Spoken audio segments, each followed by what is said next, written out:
चाहे इसकी टांग टूटे, चाहे इसका बाजू टूटे, चाहे इसकी कोई चीज़ मर्जी टूट जाए, इसका जिन निकलना चाहिए। मैंने कहा अभी दस्तखत कर दो। एक साहब मेरे पास आ गया, वो लड़का बड़ा यंग और इसी तरह ना बड़ा गबरू जवान और बड़ा पूरे मुल्क में इसी तरह दम दरूद कराते कराते आगे पीछे कभी जाते जाता आपके पास आ गया, मेरे पास आ गया। तो थे बट फैमिली के थे। तो मुझे उनके वालिद गिरामी कहने लगे कि हफ्स साहब इसका जिन नहीं निकलता, अच्छा, और थक गए हैं, जिन निकलने का नाम नहीं लेता।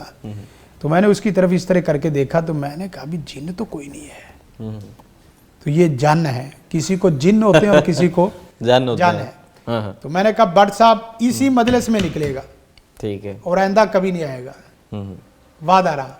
ये आपने गारंटी दे दी? गारंटी दे दी। मैंने कहा एक वर्क लाओ, मैंने कहा ये कलम पेंसिल पकड़ो, लिखो यहाँ के इसका जिन निकलना चाहिए हफ्स साहब, चाहे इसकी टांग टूटे, चाहे इसका बाजू टूटे, चाहे इसकी कोई चीज़ मर्जी टूट जाए, इसका जिन निकलना चाहिए। मैंने कहा अभी दस्तखत कर दो, आज ही मजलिस में ना निकले तो फिर कहना।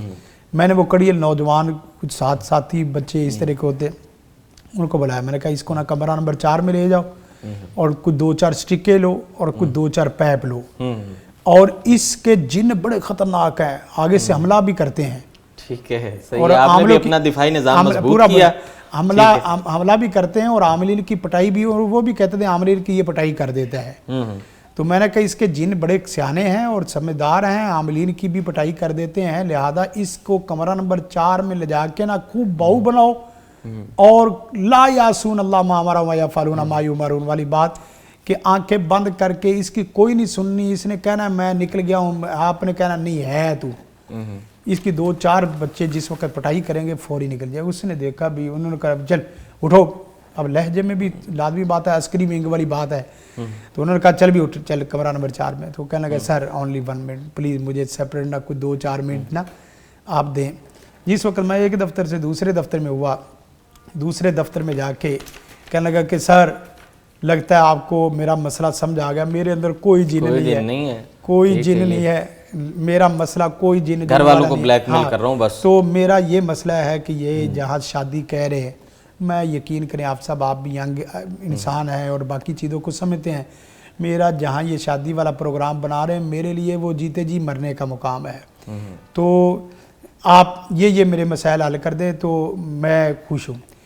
अब जिस वक्त 2-4-10 मिनट मैं भी, अब चीज़ें जिस वक्त देख रहे चल रहे होते थे, 10-15 मिनट बाद उसके बाद उसी वाक़यात दफ्तर में आए, तो उसने देखा भी चेहरा तो हंसता हंसता वापस आ गया। मैंने कहा भी जिन्नात से हमारे मुज़ाकरात हो गए हैं। और मुज़ाकरात हो गए, तो अब इसके जिन दोबारा नहीं आएंगे, लेकिन एक शर्त है। कहने लगे हफ्स साहब, अब पीर तो पीरे कामल बनाते हैं लोग, कहने लगे कि हफ्स साहब बताएं किस शर्त क्या है। मैंने कहा भी इसका सिर्फ 1-1.5 महीना शादी का नाम नहीं लेना, बस। ठीक है, जो ही लफ्ज़ शादी आपके घर में आ गया तो फिर वापसी हो जाएगी और बड़ी भरपूर ताकत के साथ होगी वापसी। फिर मैं उसकी गारंटी नहीं दूंगा। तो उसने कहा ठीक है आप साहब, तो आगे क्या करना है? मैंने कहा आगे वाला अगली मजलिस में बताऊंगा। आगे वाला अगली मजलिस में, जिस वक्त अगली मजलिस में आए मैंने उनको साथ बताया। उसके बाद उन्होंने मिठाई की एक टोकरी पकड़ी, कहने लगे आप साहब आपने हमारे पूरे जिन निकाल दिए हैं, यकीन करें ये कभी नहीं जा रहा था। मैंने उनको कहा भी हमने जिन क्या निकाले हैं, असल जिन थे ही नहीं, वो जन थे जिसकी वजह से मसला वो परेशान कन। कहीं एक औरत मेरे पास आ गई, तो मैंने जिस वक्त उसका इलाज किया, उसका मसला तो पहले हकीकी था लेकिन बाद में उसने बनावटी बना ली। मैंने उससे उसका इलाज किया, इलाज करने के बाद मैंने कहा भी अब इसका ना मसला हल हो गया, अब इलाज की ज़रूरत नहीं है, इसको घर में बिठाओ, वजीफ़े कराओ, बाकी चीज़। जिस वक्त ये सूरत हाल हुई, उसके बाद थोड़ी देर के बाद वो देखा तो वो हमारे इदारे में थोड़ा सा आगे चलने लगे, तो साथ ही उसने अपनी हाज़री डाली और साथ ही गिर गई। तो हाज़री डाल के जिस वक्त गिरी है, तो मियाँ मेरी तरफ के आप साहब ने तो कहा कि ये ओके है, लेकिन ये ओके क्या है कि यहाँ तो इदारे से अभी निकले नहीं है, और साथ ही क्या है हाज़री वाला केस हो गया। हुआ इस तरह कि मैंने उसे मियाँ को कहा कि आप वज़ू करके आए।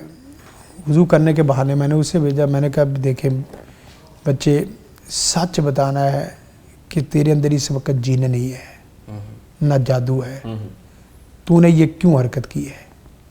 कहने लगी हफ्सा मेरी इससे 14 साल हो गए, तकरीबन 12-14 साल हो गए शादी को, कभी ये मुझे बाहर लेके नहीं आया, مطلب ذاتی مقاصد پانے کے لیے جو ہے محبت پانے کے لیے باہر جانے کے لیے سیر و تفریح کے لیے خود پر جادوئی کیفیت 14 سال سے مجھے اس نے گھر سے کبھی نہیں نکالا. اب دم دم کے بہانے ہم ہر ہفتے آؤٹنگ شوٹنگ میں آتے وقت کسی مقام پہ رک جاتے ہیں, جاتے وقت کوئی برگر کھا لیتے ہیں, کوئی جادو کا استعمال اب تفریح حاصل کرنے کے لیے بھی کیا جا رہا ہے. تو وہ جادو, آپ نے کہا جادو ختم ہو گیا, میں نے کہا اگلے 14 شروع ہو جانے ہیں, اگلے 14 سال شروع ہو جانے ہیں, تو کیوں نہ ہو کہ ابھی جادو کو نہ ختم کیا جائے. تو میں نے کہا بھی اگر آپ نے کرنا ہی تھا تو مجھے آپ پہلے بتا دیتے کہ اس کا یہ مرد ہے اور یہ مسئلہ ہے, میں اس کو ویسے کہہ دیتا بھائی 10 دن بعد 15 دن بعد آپ کو لے جایا کرو, گھما لایا کرو. اس سے ایک بات تو ہے کہ اپنے بیوی بچوں کو اس طرح حقوق دینے چاہیے. ہم یہ نہیں کہتے کہ اس کو ہوٹلنگ کرائیں اور اسی طرح باقی لیکن کچھ نہ کچھ 15 دن بعد آپ زیادہ خود جو گھومتے ہیں کو ساتھ لے کر گھوم لیں, 8 دن بعد ناسی 15 دن میں رکھ لیں, اور اس میں بھی 15 دن میں آپ رشتہ داروں کی طرف چلے جائیں, لیکن ادھر سے ادھر چلتے. اب اس طرح کے واقعات, اسی طرح کئی ایک اور واقعات بھی میں نے وہ دیکھا کہ اب ایک بچی تھی صورتحال دم کرواتے اس کو صورتحال یہ تھی کہ وہ غصہ گھر والوں پہ بھی تھا, باقیوں پہ بھی تھا. جس وقت اوریجنل جن تھا وہ تو نکل گیا, لیکن اس نے دیکھا کہ اب معاملہ کوئی اس طرح کا, تو اس نے ساتھ بیٹھے خوب ایک ٹکا کے لگا دی. یہ کس کے لگائی جی؟ وہ دوسرے ساتھ والے مریض کو. تو میں نے جس وقت اس کو پینسل لگائی, اب اسی طرح پینسل پھر ایک علاج ہے کہ ہم ہاتھ پکڑے بغیر دوسروں کو کہہ کے, جس وقت تھوڑی سی پینسل لگی تو وہ صورتحال یہ ہے کہ وہ چیخو پکار اس طرح کی کہ سر وہ چلا گیا. میں نے کہا وہ آیا نہیں تھا, تو چلا گیا. اس طرح کی صورتحال نا. اسی طرح ایک بچی میرے پاس, یہ زیادہ تر خواتین میں مسائل ہوتے ہیں, مردوں میں بھی اس طرح کے مسائل ہوتے ہیں.